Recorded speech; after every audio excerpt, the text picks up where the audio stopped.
Did you notice there was an election last Tuesday? With all the commercials for candidates, it was really hard to miss the election.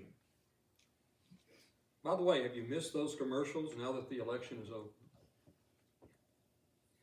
Through television and other media, the candidates for various offices ask us to vote for them. Another way of putting it was that they ask us to consider voting for them. The author of Hebrews calls upon his readers to consider Jesus. Hebrews chapter 3, verses 1 through 6.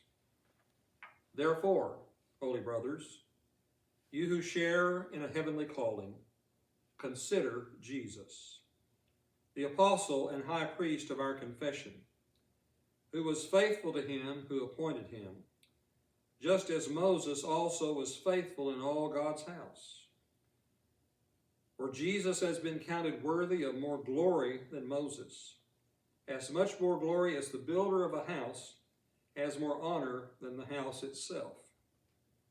For every house is built by someone, but the builder of all things is God. Now Moses was faithful in all God's house as a servant, to testify to the things that were to be spoken later. But Christ is faithful over God's house as a son, and we are his house, if indeed we hold fast our confidence and our boasting in our hope. Our text begins with the most basic exhortation and foundational exhortation of the sermon. He says to consider Jesus. The New International Version says, fix your thoughts on Jesus. The text begins with that word, therefore. The author is referring back to what he's already written. Based upon what I've already written, because of that, here is what I want you to do. I want you to consider Jesus. I want you to focus on Jesus. I want you to be fixed on Jesus. He calls them holy brothers. That would also include sisters. You share in a heavenly calling. God, through the gospel, has called each one of us to salvation. And he says to consider Jesus. He's the apostle and high priest of our confession. We center our thoughts on Jesus. I don't know about you, but during the day and sometimes in a 5-minute period, I can think about a whole lot of things. I may start out to look up something on the internet and I get sidetracked and look at something else and then I forget what I was going to look up. Usually I eventually remember what I was going to look up to begin with. But we need to focus on certain things if we're going to be successful at them. On November 15th, 1993, Tom Amberry, a 71-year-old foot doctor, broke the Guinness World Book of Records for consecutive free throws by making 2,750 in a row in 12 hours. Someone said he'd have gotten more, except they had to close the gym for the night. He held that record for 2.5 years. We might ask, well, what was Tom's secret? How was he so successful at this? When questioned, he replied, concentration.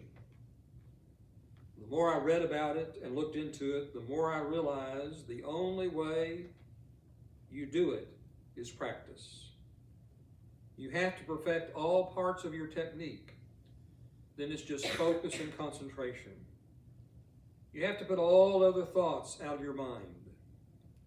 And so he'd bounce the ball 3 times, focus, shoot, and swish.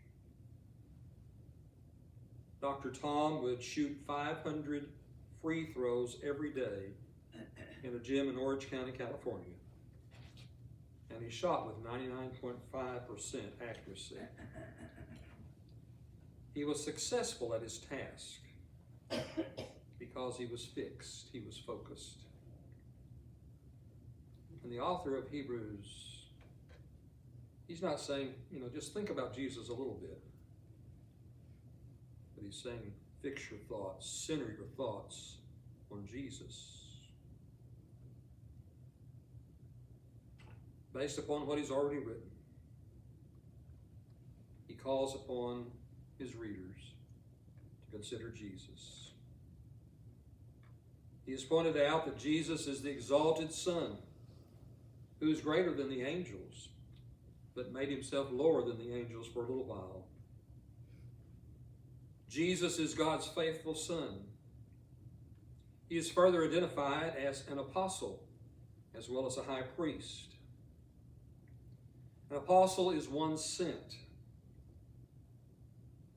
That is closely connected with the idea, back in chapter 2, verse 10, of Jesus being the champion or leader. There were those who were sent out to lead, and Jesus is one of those. He was sent as a leader, a champion among God's people, among his brothers. As Neil Lightfoot put it, as an apostle, Jesus represents God to man. As high priest, he represents man to God. The writers will have some more to say about Jesus as our high priest. He says you need to hold to your confession. He's the high priest of our confession. And that idea of confession is very important in Hebrews. We are exhorted to hold on to our confession. Chapter 4, verse 14, chapter 10, verse 23. It seems to be a definitive expression of faith in the role of the Son as our high priest and redeemer. When we are ready to become a Christian, to give our life to Jesus, we follow the instruction of Scripture and ask the one we're about to baptize, do you believe that Jesus Christ is the Son of the living God? I've never had anybody answer no at that occasion. If they did, we'd have to stop right there and start over. The answer is yes. What does happen is that some who say yes at that moment, at some point later after their baptism, say no. They don't confess Jesus in their daily life. And here, the writer says, hold on to your confession. Some of his readers are thinking about rejecting their confession. They're thinking about leaving the faith, going back to Judaism or going to some other religion. He says, hang on to what you have. Consider Jesus. Focus on Jesus. We meet some important individuals in our life. We have our heroes. For preachers, we have our own heroes. We have the brotherhood celebrities, those preachers that they get invited to preach at different events. This weekend, Debbie and I went to a seminar in Louisville. Her sister asked, well, what's the theme? Well, I didn't remember. I said, Bruce McCarty's speaking. I'm going to be there if I can. He's a good speaker. He was Friday and Saturday. I don't know that Bruce could call me by name. He seems to have some recognition that he's talked to me before in the past, and we have several times. And it's great to see and talk to the brotherhood celebrities. Sometimes, when you meet one for the first time, you can even be awestruck and you have trouble saying anything intelligent to them. Well, these individuals are great in their service to the Lord. But I always remember that Jesus is far greater. I must remember that. And Jesus knows my name. Jesus knows everything about me. And here, Jesus is our high priest. He knows everything about us. He goes to God for us.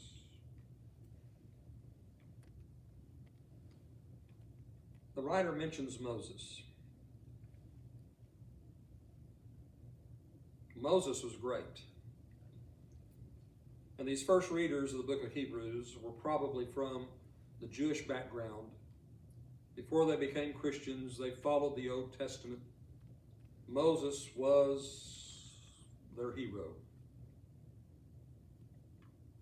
But the writer of Hebrews points out that while Moses was great, Jesus is greater. One could say that no life was more intriguing, no ministry had more impact than Moses's. That would have been true until Jesus. It turns out that Moses merely set the stage for the one whose life and ministry are for us. The faithfulness of Jesus and Moses is compared in this text. They were both faithful through their time of testing. Moses was tested and by faith chose to cast his lot with the Hebrews and lead the people of God. Jesus was tested in the wilderness as well and chose the way of suffering as the high priest of God's people. This is a contrast, however, with the people of Israel in the wilderness who, when they were tested, hardened their hearts. The writer in our text points to the house of God. Jesus has been counted worthy of more glory than Moses.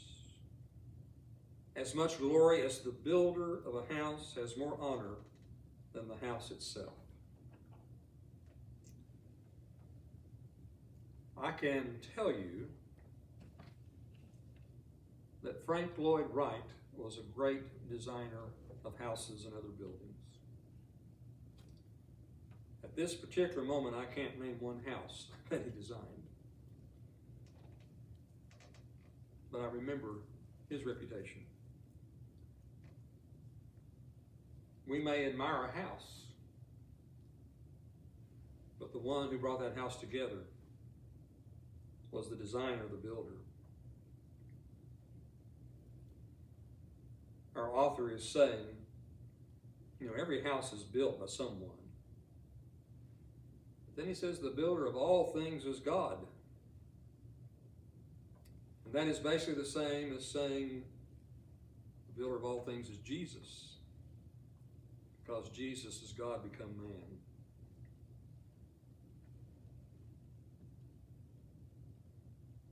The house of God is a reference to the people of God. And Jesus is the builder of this spiritual house. Moses was simply a part of the building. The writer says Jesus is a son, Moses was a servant. That's another way that Jesus is greater than even Moses. Now we must be careful to remember that the point is not to put down Moses. Rather, Moses is highly regarded as a faithful servant. The point is to exalt the Son. The contrast is between the Son and servant. Just as the angels were servants while Jesus was Son. The message of Hebrews is that Jesus is superior to anyone and everyone and anything else. He was greater than the angels. He lowered himself for a little while below the angels. Jesus is even greater than Moses. The encouragement here is that as members of God's house, we have boldness to speak openly and bear witness to our faith in Christ. Moses is a positive example of that witness. Despite their pilgrim status, They are exiles seeking a country, having nothing of their own. Despite the hostility from the surrounding culture, these first readers, these Christians who read Hebrews, have a ground for boldness in the confession that the Son is our champion.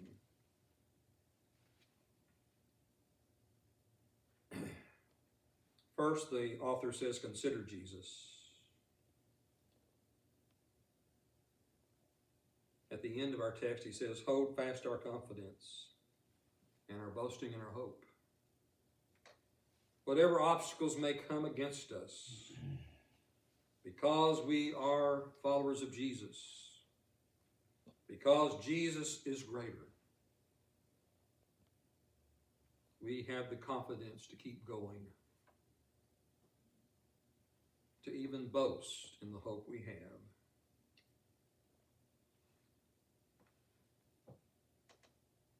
Paul Sherrill is a gospel preacher. He told the story about his grandson. We like to talk about our grandchildren if we have them. His grandson was about 4 years old. And Paul was showing his grandson one of his guns, hunting rifle.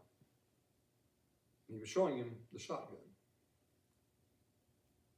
The little grandson says, I want to see the gun that has that thing you look through, and when you look through it, you can see the cross. He was referring to a deer rifle that had a scope on it. But Paul was interested that he said, you can see the cross. He says, what do you know about the cross? Keep in mind, the grandson's about 4 years old. And the grandson just beautifully told the story of the cross of Jesus. Jesus on the cross brought a tear to Paul's eye. He called him Grandma. And had the boy tell Grandma the same story. She came to tears. He knew about the cross. And when he saw that both of his grandparents were teary-eyed, he said, it's okay, he's alive. Like they didn't know that. But what was amazing was that 4 years old, he knew that. He had been well taught. He knew about the cross. He knew about the resurrected Jesus. And we should know that. Jesus is worthy of our consideration because of who he is. There's a hymn. In my many, many years in the church, we haven't sung this hymn very often. It wasn't in some of our books. A part of it goes like this. I'd rather have Jesus than silver or gold. I'd rather be his than have riches untold. I'd rather have Jesus than houses or lands. I'd rather be led by his nail-scarred hand.